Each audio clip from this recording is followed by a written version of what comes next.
अहमदाबाद विमान हादसे में 5 ऐसी अजीब सी न्यूज निकल के आ रही हैं जिसको सुन के आपको लगेगा कि हम शायद किसी कंप्यूटर सिमुलेटेड प्रोग्राम में जी रहे हैं। उनको सुन के आपको लगेगा कि ये कैसा इत्तेफाक है। पहला है मिड डे का ये ऐड उसी दिन छपा जिस दिन विमान क्रैश हुआ। और उस ऐड में आप देख सकते हो कि ऊपर यहाँ पर बिल्डिंग के अंदर एक एयर इंडिया का विमान धंसा हुआ दिखाया जा रहा है।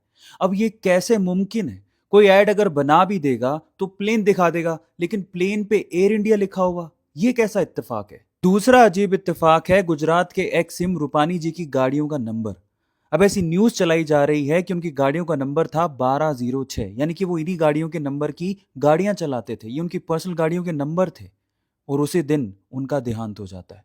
अब अगर ये न्यूज़ सच है तो ये कैसा इत्तेफाक है कि रूपानी जी 1206 की अपनी पर्सनल गाड़ियां चलाते थे और उसी दिन यानी कि 12 जून को ही उनका देहांत हो गया। फिर इन्हीं न्यूज़ के बीच में एक पंडित जी भी सामने आए हैं जिन्होंने ये पहले ही भविष्यवाणी कर दी थी कि 7 जून के बाद एक विमान हादसा होगा और उसमें किसी नामी व्यक्ति का देहांत हो जाएगा। अब क्या वो इसी एयर इंडिया फ्लाइट की बात कर रहे थे? और क्या वो नामी व्यक्ति विजय रूपानी जी थे? फिर एक और इत्तेफाक सुनिए, सावजी भाई नाम का व्यक्ति सिर्फ इसीलिए उस फ्लाइट में नहीं चढ़ा क्योंकि उसे ठीक नहीं लग रहा था।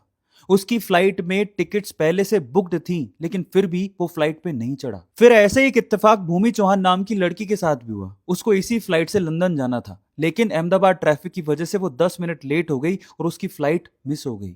अब अगर वाकई ये खबरें सच हैं तो इन सब खबरों को सुन के आपको नहीं लगता कि हम लोग एक कंप्यूटर सिमुलेटेड प्रोग्राम में रह रहे हैं? पर जो भी हो, ये विमान हादसा बहुत ही दुखद है। अब जिन भी लोगों ने इसमें अपनी जान गंवाई है, भगवान उनकी आत्मा को शांति दे।